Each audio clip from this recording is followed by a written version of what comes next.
Kisah nyata tentang mereka yang tak terlihat. Edisi kali ini masih berbicara tentang salah satu pengalaman saya di tahun 2021 kemarin, di mana pengalaman tersebut adalah perjalanan pulang saya dari salah satu daerah ke kota Samarinda. Perjalanan itu membutuhkan waktu kurang lebih 5-6 jam, dan waktu itu kita memutuskan kembali ke kota Samarinda pukul 7 malam. 70-80% dari perjalanan tersebut memang dipenuhi dengan hutan, kebunan sawit, dan beberapa pemukiman warga.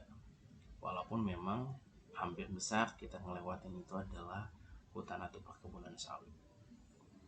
Dalam perjalanan tersebut, kurang lebih 25% dari perjalanan yang akan kami tempuh, saya sudah merasakan ada yang aneh dengan mobil yang kami tumpangi.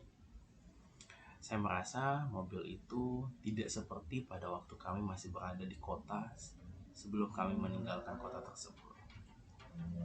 Saya mulai sontak untuk menyesuaikan dan melihat ke kiri, ke kanan, ke belakang untuk melihat apa yang berbeda dan apa yang aku rasakan. Walaupun memang saya belum bisa pastikan itu apa. Saya sudah mencoba beberapa kali melihat ke kiri, ke kanan, dan ke belakang itu memang tidak ada apa-apa. Tetapi saya benar-benar merasakan ada yang kuat, ada yang berbeda di mobil tersebut.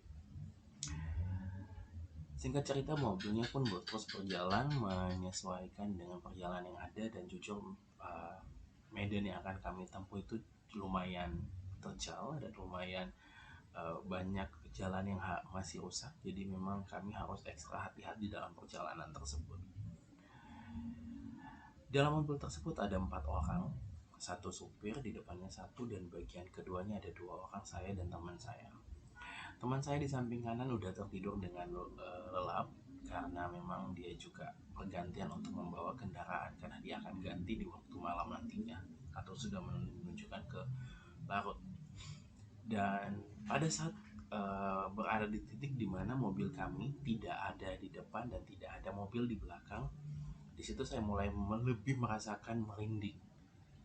Walaupun memang saya mencoba untuk tetap tenang dan tidak membayangkan apa yang terjadi.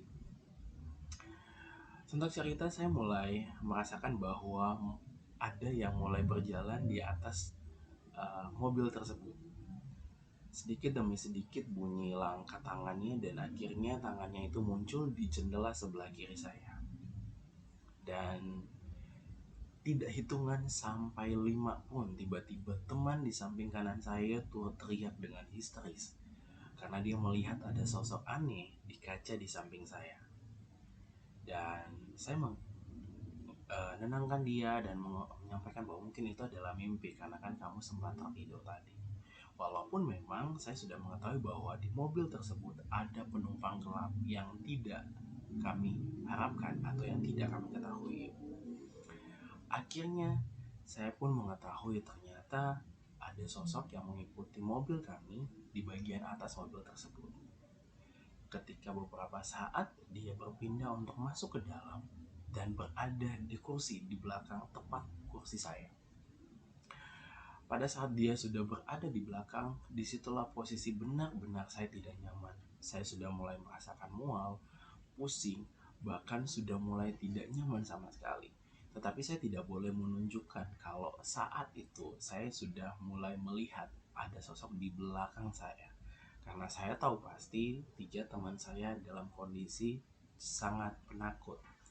Bahkan pada saat saya bercerita sebelum kami berangkat pun, mereka langsung meminta saya untuk tutup mata atau tidur saja selama perjalanan untuk tidak melihat apapun. Tapi karena memang saya tidak terbiasa untuk tidur pada saat perjalanan malam, jadi agak susah.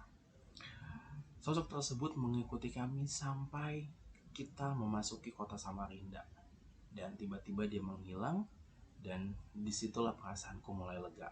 Saya tidak tahu tujuan sosok itu buat apa, tapi benar-benar 5 jam perjalanan tersebut adalah 5 jam terpanjang yang saya rasa karena ada yang mengikuti kami dalam perjalanan pulang tersebut.